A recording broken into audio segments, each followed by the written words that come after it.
बार फिर से आपका स्वागत है मेरे YouTube चैनल हैप्पी स्टूडेंट्स में। आज के इस वीडियो में हम सत्ता की साझेदारी क्या है और इसके क्या लाभ हैं इसके बारे में जानेंगे। ये काफ़ी इम्पोर्टेंट क्वेश्चन है क्लास 10th का NCERT बुक से।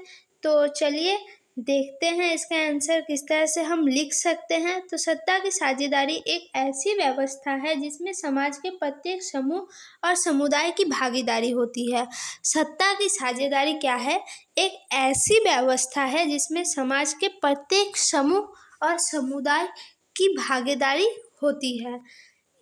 आज इस साझेदारी में समाज के किसी भी व्यक्ति के साथ भेदभावपूर्ण व्यवहार नहीं किया जाता। और सत्ता की साझेदारी में क्या होता है, समाज का किसी भी व्यक्ति के साथ भेदभावपूर्ण व्यवहार नहीं किया जाता। वो अमीर हो, गरीब हो, किसी भी धर्म को मानने वाला हो, लेकिन उसके साथ हम क्या करते हैं, भेदभाव नहीं कर सकते हैं। अब सत्ता की साझेदारी का क्या क्या लाभ है? तो पहला जो लाभ है वो है सत्ता की साझेदारी लोकतंत्र का मूल मंत्र है। लोकतंत्र का जो मूल मंत्र अगर हम ढूंढे तो सत्ता की साझेदारी ही इसका मूल मंत्र है, जिसके बिना लोकतंत्र की कल्पना नहीं की जा सकती। ठीक है, सत्ता की अगर साझेदारी नहीं होती है तो हम लोकतंत्र की कल्पना ही नहीं कर सकते। दूसरा जो पॉइंट है वो है लोगों की शासन की प्रक्रिया में सहभागिता से देश मजबूत होता है।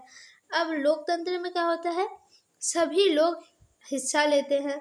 लोगों की शासन की प्रक्रिया में सहभागिता से देश मजबूत बनता है। तीसरा जो पॉइंट है वो है सत्ता की साझेदारी में भेदभाव का कोई स्थान नहीं है। सभी लोगों के हितों को ध्यान में रखा जाता है और उनकी भावनाओं का आदर किया जाता है। सत्ता की साझेदारी में भेदभाव का कोई स्थान नहीं होता है, होना भी नहीं चाहिए, क्योंकि इसमें देश के सभी नागरिकों को समान अधिकार दिया जाता है। सभी लोगों के हितों का ध्यान रखा जाता है और उनकी भावनाओं का आदर किया जाता है, जिससे लोगों के बीच संघर्ष कम हो जाता है।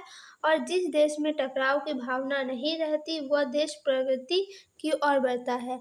अब क्या होता है, जिस देश में लोगों के बीच अपने आप में ही क्या होता है, झगड़ा नहीं होता, कोई टकराव नहीं होता, तो ऐसे लोग प्रगति पर अधिक ध्यान देते हैं।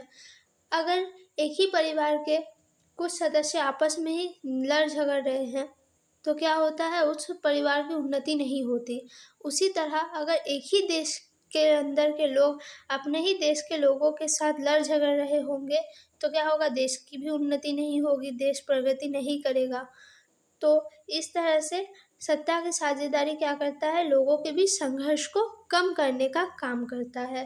चौथा जो पॉइंट है वो है समाज के सभी वर्गों अथवा समूहों को शासन व्यवस्था में भाग लेने का अवसर मिलता है।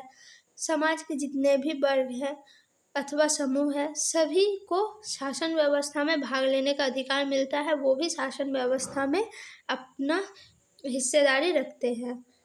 पांचवा जो पॉइंट है वो है समाज में शांति बनी रहती है, क्योंकि समाज के विभिन्न समूहों के बीच टकराव नहीं होता, जिससे राष्ट्रीय एकता की भावना का मार्ग प्रशस्त होता है। समाज में शांति बनी रहती है, राष्ट्रीय एकता का भावना बना रहता है।